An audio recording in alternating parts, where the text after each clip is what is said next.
What's up, Facebook family, social media family, human family, and that is all 7.5 billion of us, and steadily growing and decreasing at the same time. I hope that your day, if you're living in the beauty of the days, particularly if you're in Florida with the sunshine, the warm weather, the great temperatures, or wherever you are, I hope that you're making the most of the day that you have. Today is a day about just being present with just who you are. And I don't want to make this about positives or negative or anything about that, or motivation or anything like that. I just want to include you in the process of being in the moment that you have right now. And what that means is you got up this morning and you got up feeling a certain mood. And it could have been something that was done yesterday, or it could have been something that happened to you last night. Could have been the fact that you went to sleep and you may have had a bad dream, or good dream, or an amazing dream. You could have woke up beside your significant other, or you could have awakened alone. But when you got up, you had a certain mood. You had something that is getting ready to either take your day to the next level, or is getting ready to make you get out and have energy that's not becoming of who you really and truly are. We never take the time to see inside ourselves what's causing this turmoil, right?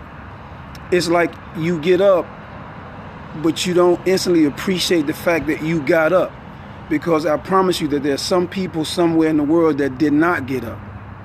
And they probably be thinking that they wish that they could get up, but there's no more energy or life left in them to elevate themselves, to appreciate the fact that they're breathing, to appreciate the fact that they have their family, to appreciate the fact that they're chasing their dreams, that they have a job, or that they can even get up and just go wash their face and have a decent meal.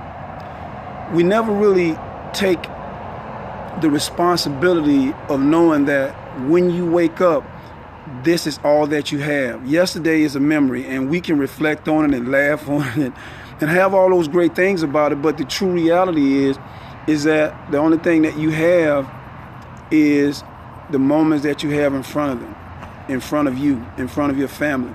So what do you do with that?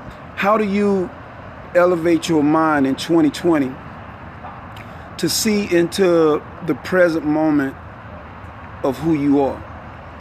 And I'm going to take you on a little journey past up to present, and hopefully you'll kind of see, my journey in just trying to live in the moments that I appreciate now. When I was younger, my mom used to always say, and I think I said to you guys once before, she used to say, son, nobody lives forever. And I would always say, and I still say to this day, when I was a kid, I did not understand what that meant. I didn't even know the phrase that would be, or the context that you would put that in. And even though my mom was a religious woman, she would still say to me, nobody lives forever. Now, when you're young, you don't know how to handle that, right? Like right now, you can say to your children right now, if they're between the ages of 5 all the way down, or 9 all the way down, you can say to them, nobody lives forever. And they may say to you, Mom, Dad, what does that mean? And you have to be brave enough to tell them, so that they can understand the moments that they have, even being a child. And you still should let them be a child, but sometimes you can't withhold the truth from them, especially if they are inquisitive and they want to know. And when you answer that question, you can't really think about where you are now. You just got to be able to give them the definition of why nobody lives forever. But as an adult, when you begin to say that, you instantly reflect on your life. You reflect on your dreams. You reflect on your shortcomings. You reflect upon the fact that you might be reading a religious book, or you might just be living your life. There's going to be something that makes you answer that question in a certain way, and almost not answering it as truthfully as it needs to be answered for the kid at that moment. And my mom never really answered that for me. She just said nobody lives forever. So I just went back out to playing and enjoying life, falling down, kicking it with my friends, and sometimes just sitting alone and thinking about, man, what what do I want to do with my life? And in my life, I always dreamed of trying to help my mom. I got a little older. I went to college. I know I'm skipping a lot, but I got to college. And I had a friend of mine. His name is Sylvester. He's still a good friend of mine to this day. He had to go home because his mother fell ill and his mother passed away. And when he came back, you know, he was the same guy that I saw, but that moment made things different. And when you lose somebody, you are going to be different. There's no preparation for that because you attach yourself to someone, you love someone. And when you lose them, you felt that everything about life is altered at that moment. And maybe it is. For lack of a better phrase, you never know what time is going to reveal to you if everything is left to be unpredictable. You just have to adjust to the moment. And that was an unpredictable moment for my homie. And then I finished college. I went to Atlanta, Georgia, and then I moved to Florida. And I told my mom, I'm dream chasing. I gotta make things happen. And she said, boy, you will. Just keep doing what you're doing. I got here, and I really felt good about the environment, man. I felt like dreams and goals and aspiration and anything that I wanted to obtain was right there within my grasp because I was willing to take a chance with my life to move to big and better things, to have big and better dreams. But life, remember what I told you, life is not a straight line. I thought it was a straight line, but life wasn't a straight line. Ladies and gentlemen, I lost my mom totally, unexpectedly. And that threw everything that I had into complete and utter chaos. Now, my question to you is, have your life ever just been thrown into utter chaos and you tried to seek a way or a pattern or something that helped you define it? And this was my redefining of my life, because everything that you do, everything that you say, you attach it to people. And when you start having attachment to people, it could be your family, your best friend, or whomever, psychologically you attach a responsibility to that, right? Because my goal, remember I told you, was to provide for my mom. Well, that was not going to occur anymore at that moment. I'll take a pause before I go any further. At that moment, the dreams that I have, they took an alternate route. Even though the dream was still there, the route had changed. And I found myself questioning, what's the meaning of life at this point? And you might find yourself asking yourself the same thing. What's the meaning of life at a point when you're devastated? And when I say devastation, ladies and gentlemen, I mean like true devastation. That there was no universal law that prepared me for the fact that my mom left me unexpectedly. And people could come in your life for a moment and then be gone unexpectedly. Totally unexpected. But then I remember what she said. Son, that nobody lives forever. Now, did that stop the tears? Nah, that didn't stop the tears, man. That's my mom, right? Your mom, your brother, your sister, your dad, or anybody that you love, they leave you, tears gonna come. They might not necessarily come down like a torrent of rain, but they'll leak out slowly. And then all of a sudden you'll find yourself just bursting into thunderstorms, and it doesn't seem like internally that rain would ever stop. And I didn't know what to do or how to remove the pain that I was feeling. I mean, I read all the religious books. I went to all the temples and mosques and churches and the things that people say that could heal that wound.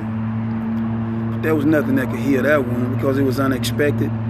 And then I realized that, yeah, death is a part of life, and life is a part of death. They're like simultaneous, and they happen at the same time. But the painful part about it is recognizing that all things come to an end. And I didn't have a way to help myself. My brothers and sisters, they love me, but they couldn't necessarily pour into me the idea of trying to be in a place of true understanding.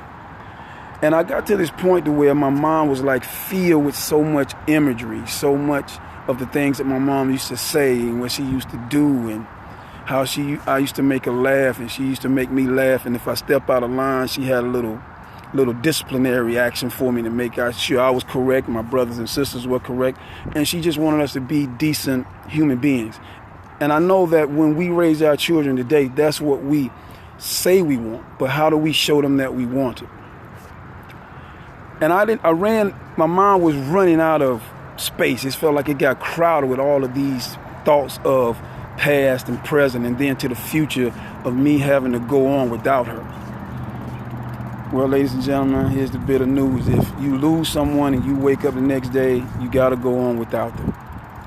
And you retain some of the memories that you have, but yet now you got to make new memories, even if those memories are made to remember the person that you used to love and adore so much. I realized that the goal of life, especially like if you're in a country where you can be and do anything that you want, that your goal in life is to achieve your dream. And to achieve your dream means that no matter what happens, you still got to stay focused on the task at hand, because if I made a promise to my mom, it's only wise that I try to keep that promise. And my mind had gotten so crowded with all of these painful thoughts. And the good thought was in there, but the pain just overwhelmed my mind. It got so bad that I really had to humble myself and speak to the Creator and say, I need you to help me with this problem, because I can't go to other people and get their foundation to help clarify what just happened in my life and my family's life. Although I knew in deep inside that it happens in other people's lives as well. Here's the kicker.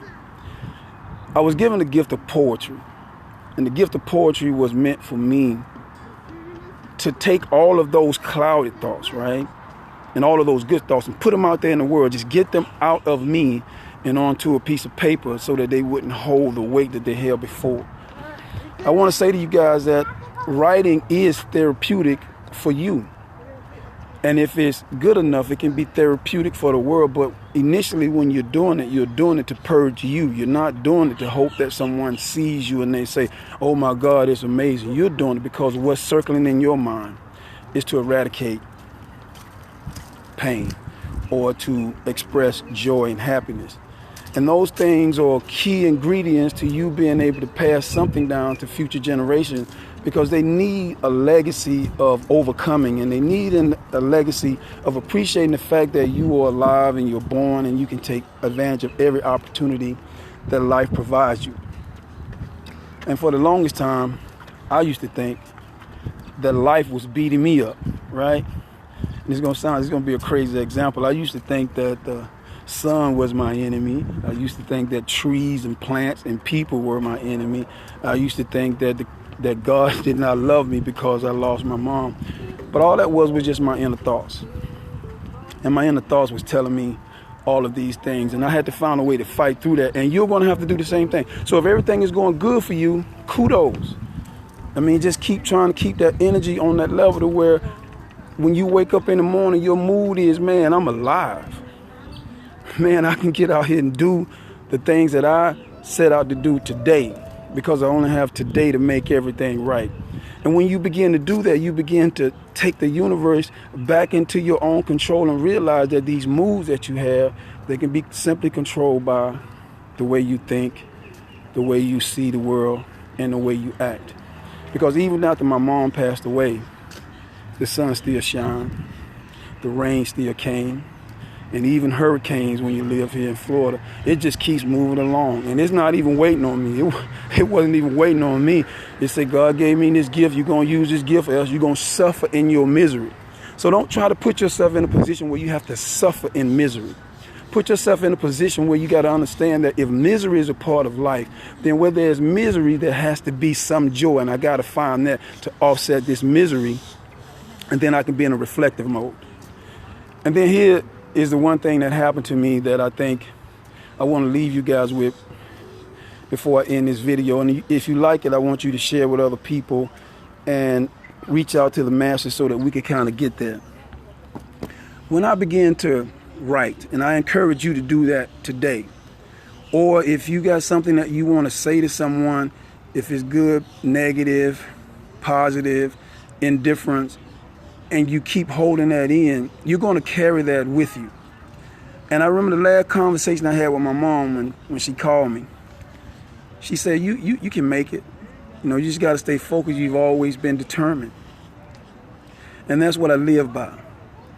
You know, you can make it, son. You just got to be determined. So I want to challenge you all today to wake up in the morning.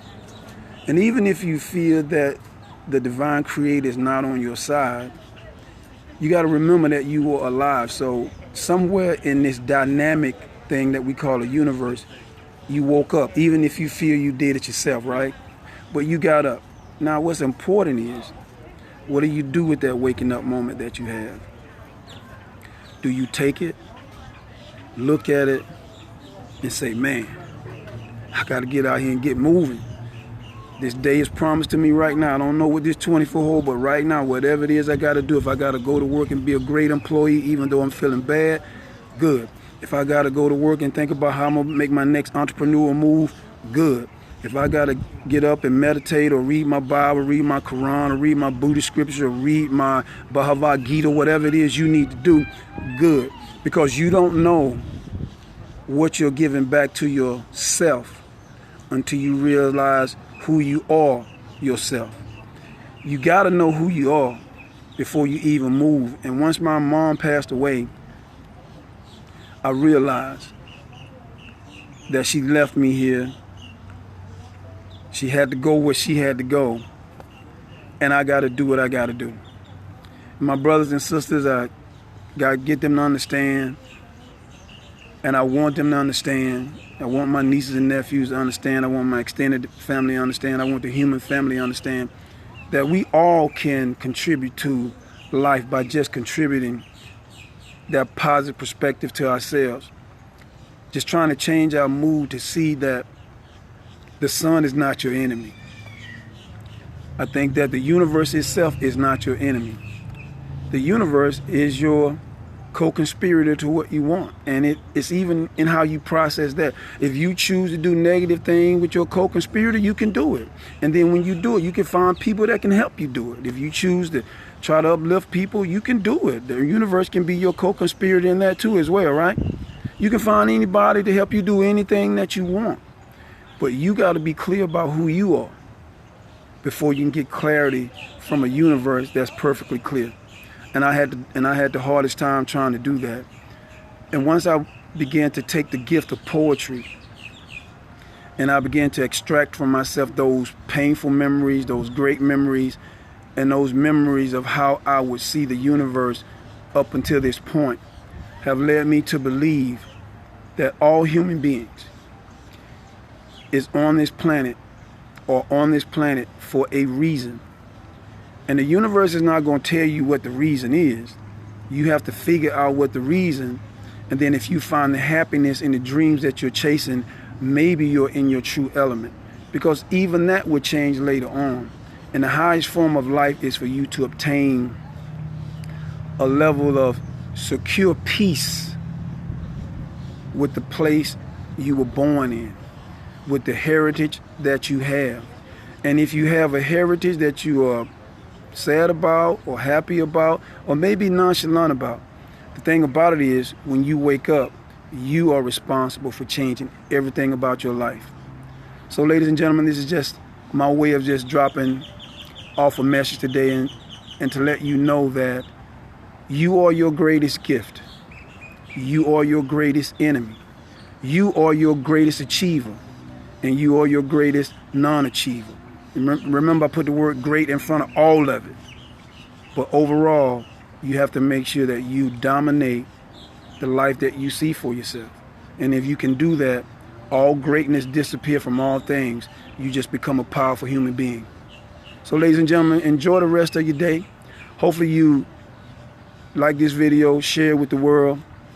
And also remember that whenever you wake up, that's your day to take advantage of that day and to make your day a great day. Until next time, peace.